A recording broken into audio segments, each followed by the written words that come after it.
बिस्मिल्लाहिर्रहमानिर्रहीम। अस्सलाम वालेकुम नाज़रीन, मैं हूँ फैयाज़ राजा और आप देख रहे हैं आपका अपना यूट्यूब चैनल।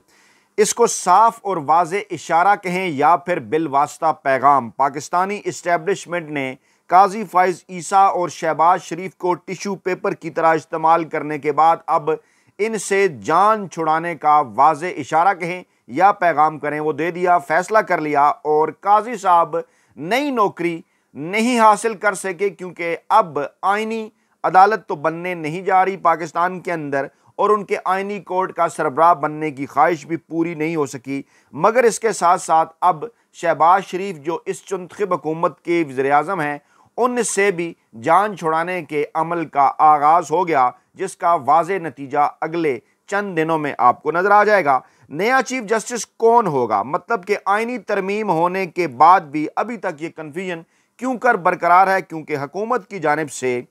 इस मुंतखब हुकूमत की जानिब से जो नुमाइंदगी का तरीक़ाकार है पार्लिमानी कमेटी के अंदर, उसकी तश्कील का तरीक़ाकार, उसकी हैयत वो भी तब्दील कर दी गई है और अब ज़राए का ये दावा है कि इस पार्लिमानी कमेटी के अंदर हुकूमत और अपोजिशन की मसावी नुमाइंदगी नहीं होगी, यकसा नुमाइंदगी नहीं होगी, बल्कि मतनासिब नुमाइंदगी के असूल के तहत जो सियासी जमातें हैं चार बड़ी, उनको नुमाइंदगी मिलेगी। 12 रुकनी कमेटी के अंदर 8 अरकान असम्बली, 4 सेनेटर रखे गए हैं और जो हैयत बनती है उनके मुताबिक नून लीग के 4, पाकिस्तान पीपल्स पार्टी के 3, सुन्नी इत्तेहाद कौंसिल यानी पाकिस्तान तहरीक इंसाफ के 3, JUI का 1 और MKM का 1 रुकन शामिल है। यानी JUI और PTI को अगर 4 मेंबरान उनके अलहदा भी कर दिए जाएं तो 2/3 अक्सियत हुकूमती इत्तेहाद ने अपने पास रखी है। ये कार्रवाई उन्होंने डाली और अब कल ये पार्लिमानी कमेटी बैठेगी, 3 नाम देगी काजी फ़ाइज़ ईसा साहब, बल्कि 3 नाम भिजवाएंगे। उसके बाद ये पार्लिमानी कमेटी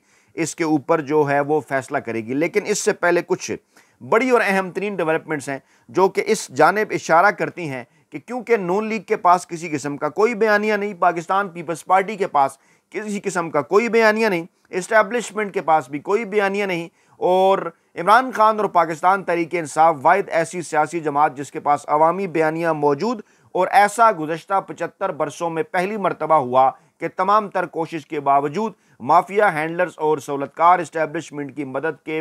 बावजूद किसी मकबूल तरीन सियासतदान के मुकाबले में कोई नया बयानिया पेश नहीं कर सके। और ये कामयाबी है इमरान खान की, पाकिस्तान तहरीक इंसाफ की। हुआ क्या, आज सुप्रीम कोर्ट ऑफ पाकिस्तान के अंदर आईनी बेंच के हवाले से कुछ दिलचस्प रिमार्क्स भी देखने को मिले। काजी फ़ाइज़ ईसा साहब को अपनी अदालत के अंदर हामिद खान साहब की तरफ से टफ टाइम का सामना करना पड़ा, बल्कि प्रैक्टिकली अगर कहा जाए तो कुछ लोग ये कह रहे हैं कि बाकायदा तौर पर वो जिसे कहते हैं ना कि कपड़े उतार कर हाथ में दे देना, ऐसी सूरत हाल थी काजी फ़ाइज़ ईसा साहब की। जब हामिद खान साहब ने कहा कि आपके सामने आपके तअस्सुब को देखते हुए किसी किस्म के मैं कोई दलाइल नहीं दूंगा, जिसके बाद फिर नज़रसानी की अपील पाकिस्तान तहरीक इंसाफ की जो थी वो बल्ले के निशान वाली वो खारिज कर दी गई। अपनी मर्जी से उन्होंने बेंच बनाया, 3 रुकनी खुद ही खारिज भी कर दी। अब उन्होंने घर जाना है, जाते जाते भी बगौल पाकिस्तान तहरीक इंसाफ के वो अपना बॉक्स पाकिस्तान तहरीक इंसाफ और इमरान खान के खिलाफ, बल्कि ये भी कह रहे हैं कुछ लोग सख्त अल्फाज इस्तेमाल करके कि अपनी औकात वो जाते जाते भी दिखा रहे हैं, क्योंकि अब उन्हें इस बात का गुस्सा है कि इतना कुछ इस हुकूमत और इस्टेब्लिशमेंट को सर्व करने के बावजूद उन्हें आईनी अदालत के अंदर किसी किस्म की नौकरी नहीं मिल सकी। सुप्रीम कोर्ट ऑफ पाकिस्तान के 12 जजेस के हवाले से तला यह है कि वो उन्होंने अपने कार्ड्स जो हैं वो सीने के साथ लगा लिए हैं, आईनी कार्ड्स जिन्हें कहा जाना चाहिए। फौरी रद्द अमल उन्होंने जाहिर नहीं किया। अगले 3-4 दिन बड़े अहम करार दिए जा रहे हैं और कहा यह जा रहा है कि यकीनी तौर पर सुप्रीम कोर्ट ऑफ पाकिस्तान के 12 जज साहिबान की जानिब से आएगा रद्द अमल, जो कि आइन और कानून की हिफाजत के लिए होगा। आज कुछ लिमिटेड और दिलचस्प रिमार्क्स सामने आए। आईनी बेंच का जिक्र छड़ा और मामले की समाअत कर रहे थे मंसूर अली शाह साहब, जस्टिस आयशा मलिक साहिबा, और वहाँ पर ये मुसाबकती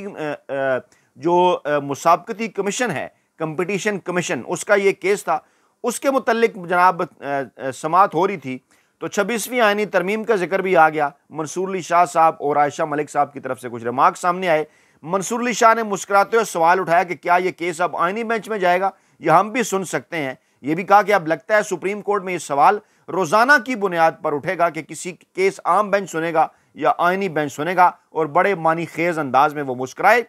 वकील फरोग नसीम ने कहा कि अब तो सियासी केसेस जितने भी हैं वो आईनी केसेस बन चुके हैं, जिस पर जस्टिस आयशा मलिक ने मुस्कुराते हुए रिमार्क्स दिए कि चलें जी, अब आप जाने और आपके आईनी बेंच। जस्टिस मंसूर अली शाह ने कहा 3 हफ्तों तक केस की समाअत मुलतवी कर रहे हैं, तभी तक सूरत हाल वाज़ेह होगी। और जस्टिस आज 3 हफ्तों तक उन्होंने कहा कि समाअत मुलतवी कर रहे हैं, आगे चलकर सूरत हाल वाज़ेह होगी। यानी उन्होंने इस बात की तरफ इशारा दे दिया कि अगले 2 से 3 हफ्ते अदालती महाज के ऊपर इंतहाई अहम है, सूरत हाल तब कहीं जाकर वाज़ेह होगी। जस्टिस आयशा मलिक ने इशारा दिया रिमार्क्स की सूरत के नई तरमीम पढ़ लें, आर्टिकल 199 वाला केस अब हम यहाँ नहीं सुन सकते। जस्टिस मंसूर अली शाह ने मुस्कुराते हुए रिमार्क्स दिए कि वैसे भी हमें खुद इस सारी आइनी तरमीम को समझने में अब कुछ थोड़ा बहुत वक्त तो लगेगा। अटार्नी जनरल साहब भी बिजी थे, उनकी मसरूफियत भी अब ख़त्म हो गई है, तो देखते हैं फिर आगे चलकर इस केस के अंदर क्या होता है। तो ये इंतहाई अहम रिमार्क्स इस केस के अंदर आए जो कि वाज़ेह तौर पर इशारा कर रहे हैं मुस्तकबिल की क्या सूरत हाल अदालतों के अंदर बनने जा रही है। पाकिस्तान तहरीक इंसाफ अली अमीन गंडापुर की जानिब से एक बार फिर एहतजाज का ऐलान किया गया और अली अमीन गंडापुर ने खैबर पख्तूनख्वा असम्बली के अंदर तकरीर करते हुए कहा कि अब एक बार फिर जो है वो बजरिया फोर्स अवामी इनकलाब के साथ आगे आना होगा। सीनियर जज का बतौर चीफ जस्टिस तकर्रर ना किया गया तो पाकिस्तान तहरीक इंसाफ एहतजाज के लिए निकलेगी। और बहरहाल ये सवाल अभी तक पाकिस्तान तहरीक इंसाफ के कारकुनान आम पाकिस्तानी अवाम की जानिब से किया गया है कि अली अमीन गंडापुर अगर उस दिन अवामी इनकलाब को इस तरह से दरमियान में ना छोड़ देते तो जो प्रेशर पाकिस्तान तहरीक इंसाफ की तरफ से बनाया जा चुका था, यकीनी तौर पर उस प्रेशर को अगर बरकरार रखा जाता तो उस प्रेशर के नतीजे में पाकिस्तान तहरीक इंसाफ और इमरान खान के हक़ में मज़ीद कुछ अच्छा और बेहतर हो सकता था। पाबंदी एक मरतबा फिर तोसी पाबंदियों पर सिक्योरिटी के नाम पर अडयाला जेल कहा गया जनाब कैदियों की मुलाकात नहीं हो सकती, और पता नहीं ये किस किस्म की सिक्योरिटी है कि बाकी तो पूरे पाकिस्तान के हालात ख़राब नहीं, लेकिन अडयाला जेल के हालात इतने ख़राब हैं कि वहाँ जहाँ खुदा न ख्वास्ता सिक्योरिटी इतनी ख़राब है कि क्योंकि इमरान खान से मुलाकात नहीं आपने करने देनी इस सारी सूरत हाल के अंदर, क्योंकि अभी भी आप ये चाहते हैं कि जब इमरान खान से मुलाकात हो तो उस वक्त तक आपकी मर्ज़ी का चीफ जस्टिस लग चुका हो ताकि सूरत हाल आपके अपने कंट्रोल के अंदर हो। तो अभी भी खौफ बरकरार है, अभी भी डर बरकरार है कि इमरान खान के किसी एक पैगाम की सूरत में जो इमरान खान ने आवाम को देना है या पाकिस्तान तहरीक इंसाफ को देना है या आला अदलिया के जजेस को देना है, वो इनके लिए परेशानी का बायस हो सकता है। इसलिए एक बार फिर इमरान खान के साथ मुलाकातों पर पाबंदी, और कहा यह गया है जनाब के इसको ताहुक्म सानी, वो जिस तरह से एक बादशाहों की हुआ करती है ना रवायत। लेकिन बहरहाल ये केस कल इस्लामाबाद हाई कोर्ट के अंदर जा रहा है, वहाँ पर बुशरा बीबी की दरख्वास्त ज़मानत भी है, इमरान खान की सेहत का मामला भी है कि तिब्बी माहिरीन इमरान खान से मुलाकात करें। पाकिस्तान तहरीक इंसाफ की ख्वाहिश पर वो लोग जो कि इमरान खान के ज़ाती मुआलिज हैं, तभी इमरान खान की सेहत उनकी तंदरुस्ती के हवाले से जो है पाकिस्तान तहरीक इंसाफ आम पाकिस्तानी अवाम इस बात के ऊपर यकीन करेंगे। बहरहाल अभी भी जो आखिरी मुलाकात के अंदर इमरान खान का पैगाम था वो यही था, कौम के नाम के मायूस नहीं होना और सदा बादशाही वो जैसे कहते हैं कि रब की है, अल्लाह ताला की ज़ात की है। कोई भी निज़ाम, कोई भी सिस्टम, कोई भी शख्स इस दुनिया में हमेशा रहने के लिए नहीं है, और इमरान खान अभी भी डटे हुए हैं कि वो पाकिस्तानी अवाम की मदद के साथ इंशाअल्लाह ताला जो बड़ी तब्दीली है वो ला कर ही रहेंगे। सुप्रीम कोर्ट काजी फ़ैज़ ईसा ने इंट्रा पार्टी इलेक्शन से मुतल्लिक जो नज़रसानी दरख्वास्त खारिज की, बज़ाहिर उसका फ़ायदा वो ये उठाना चाह रहे थे कि जनाब नज़रसानी दरख्वास्त भी मैं फ़ारिग करता जाऊँ ताकि PTI नज़रसानी में भी ना जाए। जस्टिस मोहम्मद अली मज़हर और जस्टिस मुसर्रत अली साहबा इस 3 रुकनी खुसूसी बेंच का हिस्सा थे, और हामिद खान ने कहा कि अब ये मामला लार्जर बेंच की तश्कील के लिए कमेटी को भेजा जाए, क्योंकि इसके बगैर तो अब तो आप बिल्कुल ये केस नहीं सुन सकते, अब कानूनी हैसियत नहीं, अब तो तरमीम भी होगी है। और उसके साथ साथ हामिद खान ने आगे जाके ये भी कहा कि अब 8 जजेस के फ़ैसले का भी इसके साथ ताल्लुक़ है, उसको भी ज़रा आप देख लें, क्योंकि 8 जजेस के फ़ैसले के अंदर वाज़ेह किया गया कि पाकिस्तान तहरीक इंसाफ बतौर सियासी जमात इलेक्शन के अंदर मौजूद थी, जिस पर मोहम्मद अली मज़हर ने पूछा कि आप बताएं केस से क्या ताल्लुक़ है, क्योंकि वहाँ मोहम्मद अली मज़हर उन 8 जजेस के अंदर शामिल हैं जिन्होंने ये फैसला दिया कि मखसूद नशिस्तें पाकिस्तान तहरीक इंसाफ का हक़ हैं, तो ये मामला नहीं रुकेगा। बहरहाल हामिद खान ने कहा कि मैं वो कह देता हूँ जो मैं कहना नहीं चाहता था कि आपसे, जिस पर काजी साहब बोले कि टीवी पर बात करने के बजाय मुंह पर बात करने वालों को पसंद करता हूँ, तो वहाँ भी हामिद खान ने कहा कि मैं आपके सामने किसी किस्म का मजीद को वक्त ज़ाया नहीं कर सकता, पता है आपने किस किस्म का फ़ैसला देना है। खैर, क्योंकि मेरिट पर उन्होंने कहा दलाइल नहीं हो रहे तो मामले को उन्होंने लपेट दिया, लेकिन अब ये मामला आएगा दोबारा सुप्रीम कोर्ट ऑफ पाकिस्तान के आगे। दूसरी जानब हामिद खान ने 26वीं आईनी तरमीम के खिलाफ वकला तहरीक शुरू करने का उन्होंने ऐलान कर दिया। लोग सवाल पूछ रहे हैं कि हामिद खान साहब थोड़े लेट नहीं हो गए आप, क्योंकि 26वीं आईनी तरमीम तो हो चुकी, अब आप उसके खिलाफ जब ये जो करने जा रहे हैं एहतजाज लाएं, तो इससे क्या आपको इस बात का यकीन है कि आप इसकी वापसी जो है वो करवा लेंगे? उन्होंने कहा कि वकला इसको गैर आईनी समझते हैं, आइन के ढांचे के मुकम्मल तौर पर बरक्स है, आइन और अदलिया का तहफ़्फ़ुज़ हमारा फ़र्ज़ है और वकला की तहरीक हम मिलजुल कर चलाएँगे। अच्छा, इसी दौरान एक बड़ी डेवलपमेंट ये होती है जनाब के इस्टेब्लिशमेंट के खुद साख्ता और गैर सरकारी तर्जुमान, जिन्हें उनके अपने साफ़ती हलकों के अंदर भी GHQ का तर्जुमान इसलिए भी कहा जाता है क्योंकि वो हुकूमत बदलने से पहले इस किस्म के कालम लिखा करते हैं कि कंपनी नहीं चलेगी। उन्हें बता दिया जाता है कि जनाब हम ये सिस्टम लपेटने लगे हैं और बज़ाहिर वो ये बात करते हैं, नहीं जनाब मैं कोई अपने साफ़ती तजर्बे की बुनियाद पर कहता हूँ या मेरा कुछ सियासी तज्ज़िया होता है। हालांकि इंतखाबी अमूर के माहिर वो समझे जाते हैं और एक भी इंतखाबी अमर के ऊपर उनका कोई तज्ज़िया गुज़श्ता 10 से 15 वर्षों में कामयाब नहीं हुआ। 2013 से लेकर बाद में ख़ास तौर पर क्योंकि नए डायनामिक्स के साथ आई है पाकिस्तान तहरीक इंसाफ और ये मौसूफ़ 90 की दहाई के अंदर ज़िंदा है। जी हाँ, मैं सुहेल वड़ाइच साहब का दावा के मुतल्लिक इशारा कर रहा हूँ। तो सुहेल वड़ाइच ने अपने इस कालम के अंदर एक इशारा किया है। बज़ाहिर उन्होंने बताया ये कि उनकी मुलाकात हुई, शायद खकान अब्बासी, दीगर लोग भी थे, एतज़ाज़ हसन भी वहाँ पे, शायद हामिद भी, दीगर कुछ लोग भी,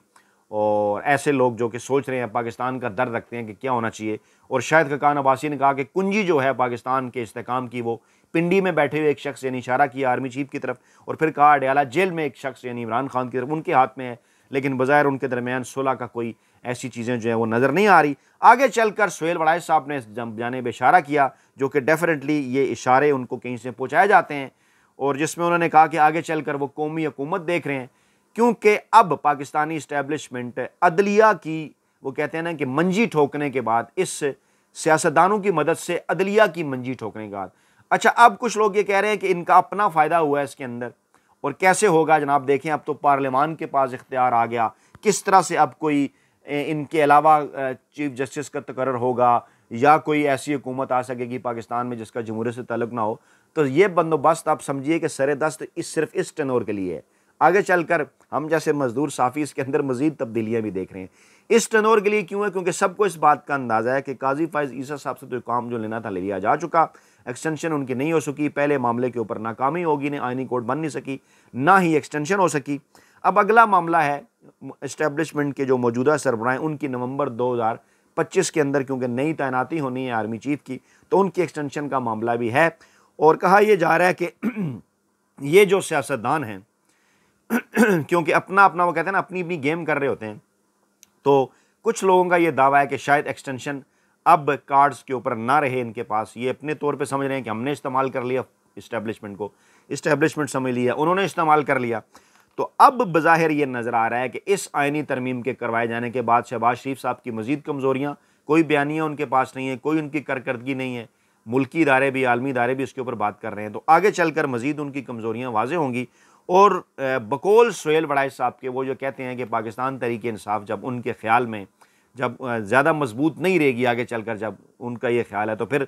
जो है वो शहबाज शरीफ साहब भी के पीछे से हाथ जो है वो उठ जाएगा इस्टेब्लिशमेंट का, और कौमी हुकूमत की तरफ उन्होंने इशारा किया। और उस कौमी हुकूमत का मकसद क्या होगा? मकसद ये होगा कि आगे चलकर 2 साल के लिए ऐसी कौमी हुकूमत जिस दौरान बड़ी तैनाती नवंबर में 2025 का भी जो है वो मौका आ जाए, और मौजूदा इस्टेब्लिशमेंट के सरबराह मौजूदा आर्मी चीफ को एक और टर्म के लिए जो है वो एक्सटेंशन दी जा सके, इस्तेकाम के नाम पर, दीगर चीज़ों के नाम पर। लेकिन ये अभी एक थ्योरी है, क्या अमली तौर पर इस किस्म की सूरत हाल मुमकिन हो सकेगी, ये अभी एक सवाल है। और आइंदा 3 से 4 दिन इस हवाले से अहम तरीन और बड़ा किरदार अदा करेंगे, क्योंकि सुप्रीम कोर्ट ऑफ पाकिस्तान के ज़राए का यह दावा है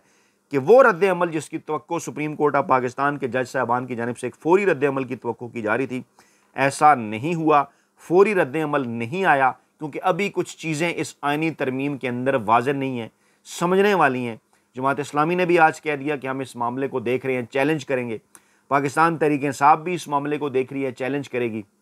लेकिन काजी फ़ाइज़ ईसा साहब के इन 3 दिनों के अंदर नहीं, बल्कि आगे चलकर, यानी जो भी नया सेटअप बनता है सुप्रीम कोर्ट ऑफ पाकिस्तान के अंदर, चाहे वो मौजूदा हुकूमत की मर्ज़ी और मंशा के मुताबिक ही बनता है, लेकिन बहरहाल जज साहबान उनकी एक अपनी राय भी होती है, चाहे वो किसी भी तरफ टिल्ट हो। माजी में ऐसी मिसालें मौजूद हैं कि साकिब निसार साहब आए तो नून लीग ने बड़ा खुश हुआ कि जनाब हमारे चीफ जस्टिस आ गए, क्योंकि कभी वो नवाज शरीफ के वकील हुआ करते थे, उसके बाद फिर वो जज हुए, और उसके बाद फिर जो वो फैसले उनकी तरफ से आए वो सबके सामने हैं, नून लीग को खुद ही परेशानी होगी। तो अब भी ये ऐसा मुमकिन है, ऐसा हो सकता है कि जिनको ये अपने फेवरेट जज के तौर पर लाएँ, मामलात मुकम्मल तौर पर इनके हाथ से निकल जाएँ। तो उसी वक्त का इंतज़ार अगले 72 से 96 घंटों के अंदर 26 अक्टूबर को, जब नए चीफ जस्टिस अपना ओहदा उठाएंगे, वो अपने ओहदे का हलफ उठाएंगे, वो कौन होंगे? क्या वो सीनियर तरीन जज मंसूर अली शाह साहब होंगे? अगर नहीं होंगे तो फिर ऐसी सूरत हाल में सुप्रीम कोर्ट के जजों का जो रद्द अमल है वो बड़ा मानी खेज होगा, और उसी रद्द अमल के ऊपर मुस्तकबिल की ये जो सारी कौमी हुकूमत की थ्योरियाँ हैं, शहबाज शरीफ से जान छुड़ाने की बातें हैं या पाकिस्तान तहरीक इंसाफ को टाइट मजीद करने की बातें हैं, इनके हवाले से सूरत हाल वाज़ेह हो सकेगी। अपना बहुत ख्याल रखिएगा, दुआ में याद रखिएगा। नई वीडियो के साथ जल्द हाजिर होंगे। अल्लाह ने के बाद।